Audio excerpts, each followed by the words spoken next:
Hey, Keith, what are you doing in my living room, man? Right? Right? Always, man, in spirit. I'm with you at all times in spirit. I love that part. So, hey, what are we doing today? I think we got a good show coming up, right?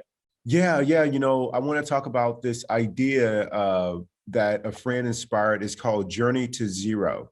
So let me just kind of describe it Sure. to you, right? Wow. Okay. So I'm in the process of buying a car. And I've had, as you know, my Prius I've had since 2006. There is no question that I will be the last owner because I put 200,000 plus miles on it. So it's been a great car for me, but it's giving me a few little things to consider with wear and tear that I need to get a new one. So I engaged a friend that I've known for 15 years. He's an auto broker, and I was talking to him about trade-in for my car. And he said, well, Keith, let me tell you this. It won't be X and it won't be zero. It'll be somewhere in the middle. I was like, okay.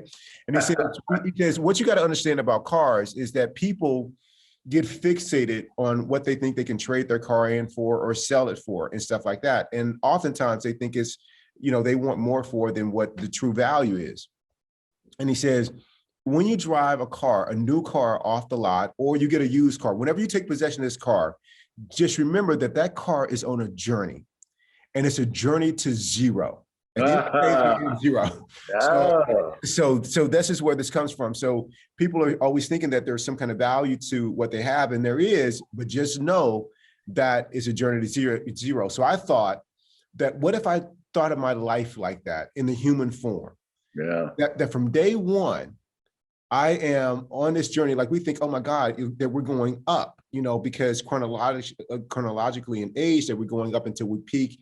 And then we start to think differently about age that, okay, I'm slowing down, my hair is getting gray, I'm kind of going, back to dust, ashes to ashes.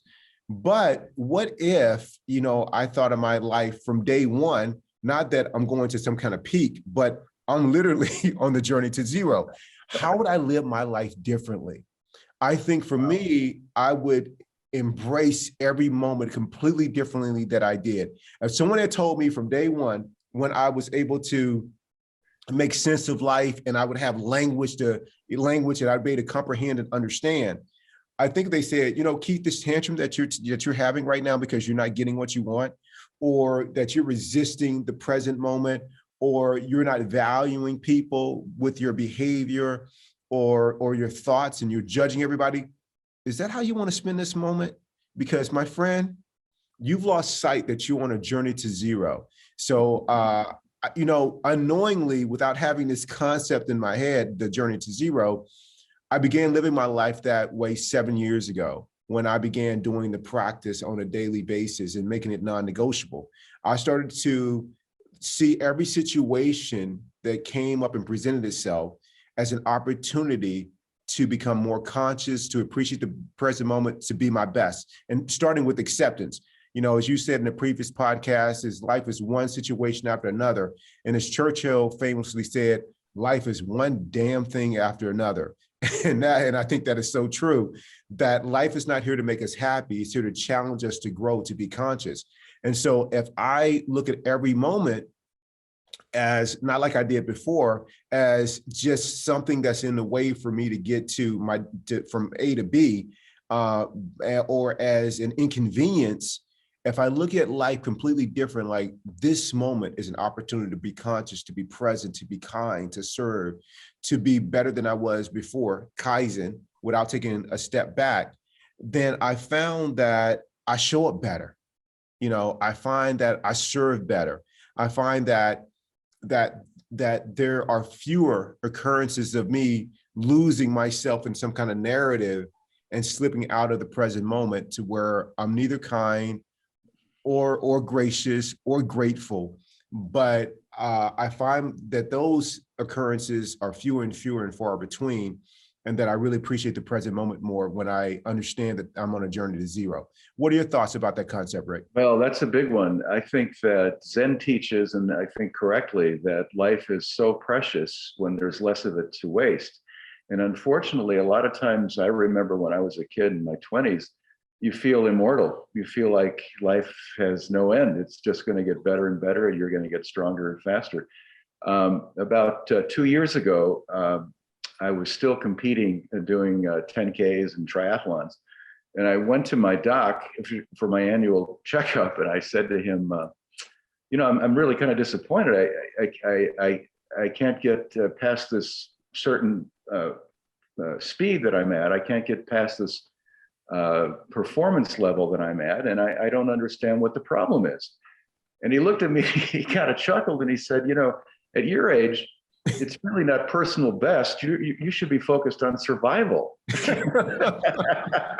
And that kind of brought home to me the notion that we waste so much of our life thinking that it's never going to end. Mm-hmm. And we waste so much time thinking that it's always going to be a certain way. And I think that's stinking thinking. That's the kind of thing that if you get into a groove in any area of your life, you're going to pay a price. And the biggest price you can pay is to think that you always, always, always are going to be alive and kicking and be able to do whatever you want. When I think about Journey to Zero, what that makes me think is that there's no time to waste. And as you pointed out earlier, you have a choice always in life. Do you want to be a judging person? Do you want to be a loving person? There's always plenty in life to find fault with. I mean, I don't like your little plant over there. I don't like the red background. I don't like my gray hair. I don't like the excess of white over my right shoulder that's showing up in the, I mean, literally you can go on and make a list. And, and we've all been around people who do that, and it's exhausting and it's deflating. It sucks life right out of you. And when you're talking about a journey to zero, what I think for me personally, the biggest accelerant for getting to zero, to making your life almost meaningless, is to judge, is to have opinions about everything and to have complaints about how things should be different for you. So when I think of Journey to Zero, I always think, well, I shouldn't say always, I just got the topic a few minutes ago, but when I think of it, I would say that the chief controlling idea is that you have always a choice about whether you want to waste it with judgment and ego-based behavior and complaints, or whether you want to embrace it and try to make something out of it. And I also think that when you're aware that death is over your shoulder, that's a good thing.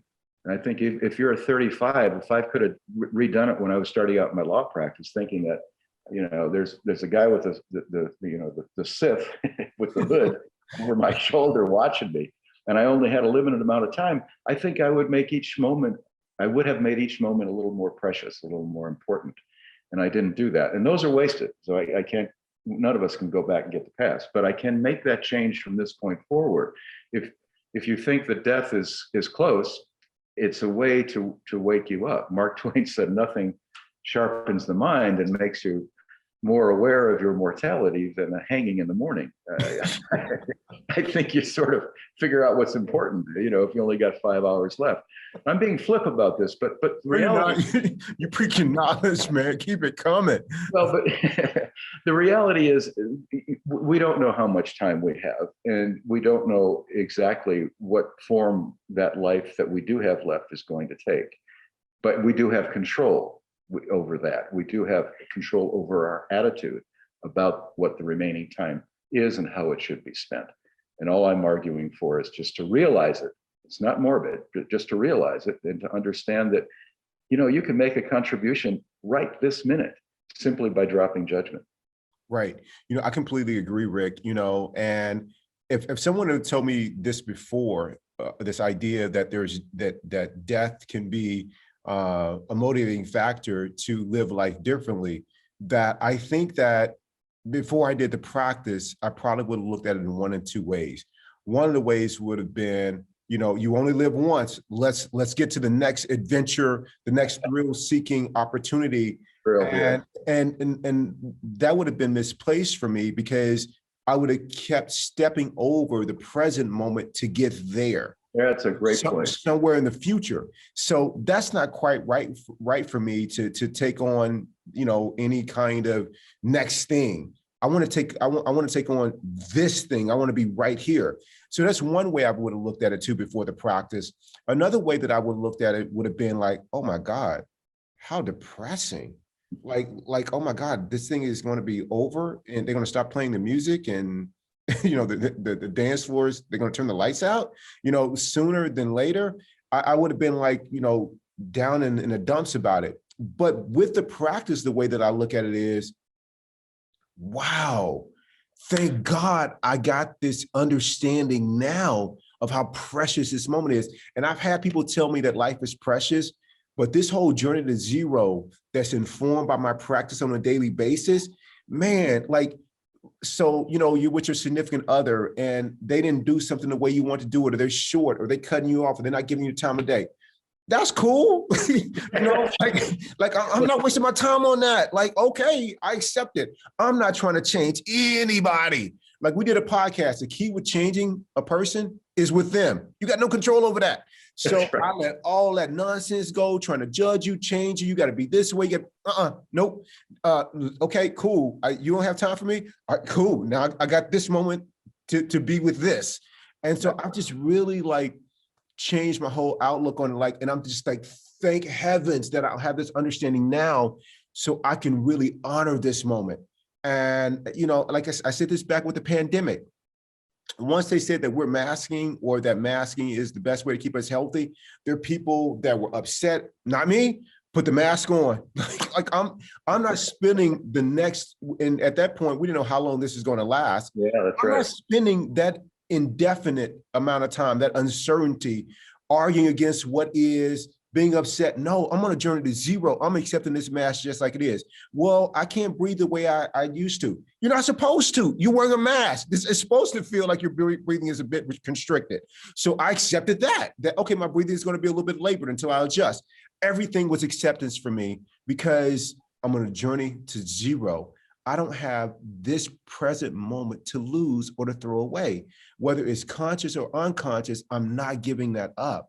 I'm going to be here right now. So the practice has really helped me embrace, this journey to zero, to be friendly with it.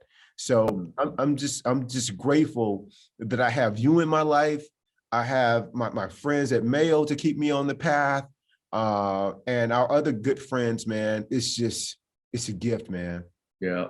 What you said, one thing that you said, and I think is the key to understanding it, is the idea of acceptance, the idea of accepting everything that comes as reality and something that you can't argue with or fight. There are things obviously we can change, and there are things that we need to try to change to improve our lives, improve the lives of our families and others, and the people we're trying to help in our professions. But there are some things that can't be. And what we're talking about, for example, other people and the way they behave, most of that cannot be changed, and that it needs to be accepted, or you need to move on. And you also, as the great Reinhold Niebuhr, the philosopher, says, give me the courage to change the things I can, the wisdom to accept the things I cannot, and the wisdom to know that what the difference is between changing something that's immovable and changing something that can be changed.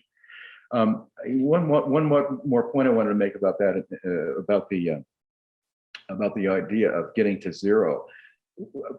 I think one last concept is that it's the idea of putting things off.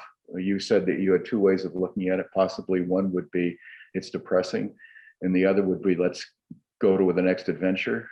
I think a third way is I'm not going to think about that till I get gray hair. And the problem with that is that the future is not promised to anyone, and you can be literally taken away in a moment forever. And so that's something that ought to inform whatever we're doing. Absolutely, 100%, man. And so I've just been, to end the podcast, just to reiterate the point, is that I'm just not giving those moments away anymore. Yeah. With ruminating, thoughts, worry, being negative, judging other people, all those things. And because the ego requires vigilance and it requires you to be on the lookout, and it hides itself within itself because you don't even know that you're being it at the time. It requires me to have people around me who tap me on the shoulder and say, hey, listen, you wanted me to remind you that your ego showed up right now, right? And fortunately, I got some kind people that remind me of that, and I've even gotten to the point to where I ask, Pete and you, like when I lose myself and I go on this little rant, I'll be like, dude, was that ego? And you guys would go, yeah, it was. Yeah, we know that, man. We know that, man. He's not welcome here. Come that's on. right. That's right. But you were so caught up in in the rapture of it that we just want to get a good chuckle. So we let you we let you go. We let you go. Watch the struggle. Yeah. So Rick, man, thank you for a great show, man. Thank you for inspiring me and helping me be present to this journey to zero so I can live my best life in this moment. I can't say enough great things about having powerful relationships that are based on kindness, compassion, and love. And that's what we share, and we share with our friends. And I'm delighted and just blown away and inspired by being with y'all. Thank you. I love you, Keith. I love you too. Adios. Adios.